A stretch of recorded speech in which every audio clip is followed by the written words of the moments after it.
হাতখানত বেজি দিছিল। আপোনাৰ নামটো কি আছিলে? অলকেশ গোস্বামী। যোৱা ৰাতি তুমি কি কৰিলা? নিজৰ বাচ্চা 5 মাহীয়া বাচ্চাটোক তুমি কি কৰিলা? ভৰি দুখন ভাঙিলা। হাত দুখন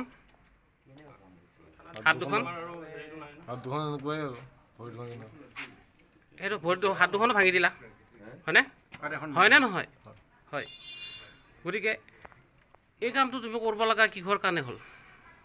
কিহৰ কাৰণে কৰিলা তুমি এইটো কাম? কি ঘৰুৱা প্ৰব্লেম কিবা? তেতিয়াহ'লে কিহৰ কাৰণে কৰিলা এইটো কাম? কোৱাচোন।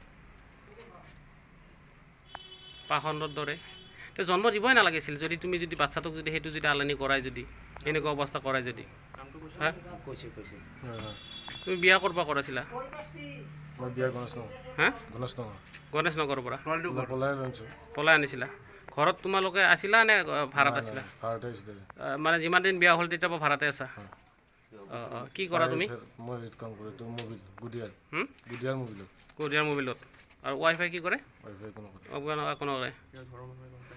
এই ঘৰৰ মানুহে তোমাৰ গম পায় নাপায় বিয়া হোৱাটো? হে ঘৰৰ মানুহে গম নাপায় নেকি? তো ঘৰৰ মানুহে এতিয়াতো ফোন কৰিলোঁ, হয় নহয়? হয় হয় হয়।